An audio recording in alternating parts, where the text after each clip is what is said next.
नमस्कार, स्वागत है आपका। एमवी नेटवर्क देख रहे हैं आप और मैं हूं आपके साथ लता। बुलेटिन की शुरुआत करेंगे इस वक्त की बड़ी खबर के साथ। उपद्रवियों को लेकर धामी सरकार का बड़ा फैसला सामने आया, जिसमें उत्तराखंड लोक एवं निजी संपत्ति अध्यादेश को मंजूरी दी गई है। सरकार के फैसले का विपक्ष ने स्वागत भी किया। कांग्रेस प्रदेश अध्यक्ष करण माहरा ने समर्थन किया है सरकार का और बयान देते हुए ये कहा है कि आम जनता के टैक्स से जो है बनाई जाती है सरकारी संपत्ति, और ऐसे में अगर उपद्रवियों की तरफ से ऐसे में कोई भी नुकसान होता है तो उनसे इसकी भरपाई करनी चाहिए। तो बड़ी जानकारी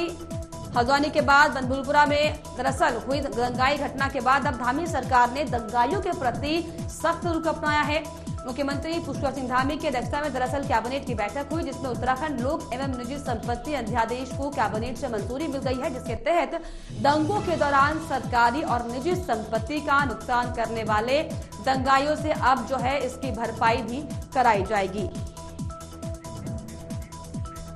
और इस पर ज्यादा जानकारी के लिए पवन दीक्षित मेरे सहयोगी ब्यूरो चीफ मेरे साथ जुड़ गए फोन लाइन पर। पवन, जिस तरीके से बनभूलपुरा का केस देखा था, जिस तरीके से हिंसा को भड़काने का काम किया गया था, सरकारी और निजी संपत्ति का नुकसान किया गया था, उसको लेकर सरकार की तरफ से साफ तौर पर जो है कानून पास कर दिया गया, जिसकी सराहना विपक्ष नेताओं ने भी की है। क्या कुछ जानकारी?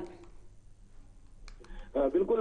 लता, जिस तरह से बनभूलपुरा की जो हाल ही में घटना हुई है, जिसमें तमाम जो सरकारी संपत्तियां थी, कुछ निजी संपत्तियां थी, जिनको आग के हवाले कर दिया गया था, और इस तरह की घटनाओं को लगातार कई जगह इस तरह की घटनाएं हुई है, जिसमें कुछ उपद्रवियों के द्वारा जैसे जैसे कोई भी कार्य होता है उसमें वो सरकार पर दबाव बनाने के उद्देश्य से कहीं कहीं सरकारी संपत्तियों को निशाना बनाया जाता था और उसकी भरपाई नहीं हो पाती थी, क्योंकि उपद्रवियों का चिन्हीकरण नहीं हो पाता था। उपद्रवियों पर जो कार्रवाई की जाए तो आखिर किस एक्ट के तहत की जाए, इसलिए तमाम दिक्कतों का सामना करना पड़ रहा था। लेकिन अब मुख्यमंत्री पुष्कर सिंह धामी ये जो भूमि एवं विनाशकारी जो लोक एवं निजी संपत्ति को नुकसान पहुंचाने के संबंध में जो कानून लाया गया है, जिसका आज अध्यादेश जारी हुआ है, इसको लेकर के विपक्ष ने भी धामी सरकार की सराहना की है। आखिर जो धामी सरकार के द्वारा ये आज जो एक्ट के रूप में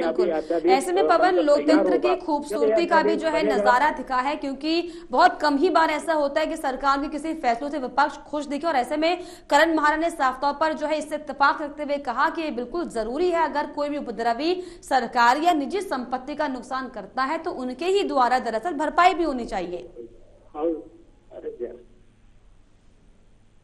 पवन,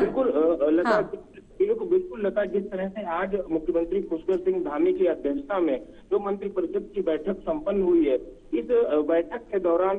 जो ये अध्यादेश लाकर के कैबिनेट ने इस पर अपनी मोहर लगाई है। अब ये अध्यादेश राजभवन को भेजा जाएगा और ये कानून का रूप ले लेगा। इससे फिर जो भी उपद्रवी होंगे, जो भी रंगदारी वसूलने के लिए या किसी भी सरकारी संपत्ति को या निजी संपत्ति को क्षति पहुंचाते हैं, तो उससे उन्हीं उपद्रवियों से उसकी भरपाई की जाएगी। इस एक्ट के बनने के बाद में, जिस पर करण माहरा कांग्रेस के प्रदेश अध्यक्ष, उन्होंने भी सरकार की सराहना करते हुए कहा है सरकार के द्वारा ये जो एक्ट लाया गया है ये बिल्कुल सही एक्ट है, और इसका हम विपक्ष के तौर पर भी इस एक्ट का स्वागत करते हैं, क्योंकि किसी को भी ये हक नहीं है कि किसी भी सरकारी संपत्ति को नुकसान पहुंचाए, और उस सरकारी संपत्ति जो भी निर्माण होता है उसमें जनता का हक होता है। जनता की गाड़ी कमाई से जो टैक्स सरकार को मिलता है, उस टैक्स के पैसे से ही सरकारी भवनों का निर्माण होता है, सरकारी बिल्डिंगों का निर्माण किया जाता है। तो ऐसे में किसी को भी ये हक नहीं है कि वो सरकारी संपत्ति को किसी प्रकार से नुकसान पहुंचाए। चलिए, बहुत शुक्रिया आपका पवन, तमाम जानकारियों के लिए, तमाम बातचीत के लिए। देखिए, ये इस चीज पे मेरा अपना मत ये है कि सरकारी संपत्ति को कोई जाति धर्म, किसी भी जाति धर्म का व्यक्ति अगर नुकसान पहुंचाता है तो उससे वसूली होनी चाहिए, और ये अच्छा कदम है, क्योंकि सरकारी संपत्तियां जो बनती हैं वो आपके हमारे टैक्स के पैसे से बनती हैं, जो लोग मेहनत करते हैं और मेहनत करने के बाद अपनी कमाई का एक हिस्सा सरकार को टैक्स के रूप में देते हैं, उसी से परिसंपत्तियों का निर्माण होता है। अगर उनको कोई भी तोड़ता है, देखिए ये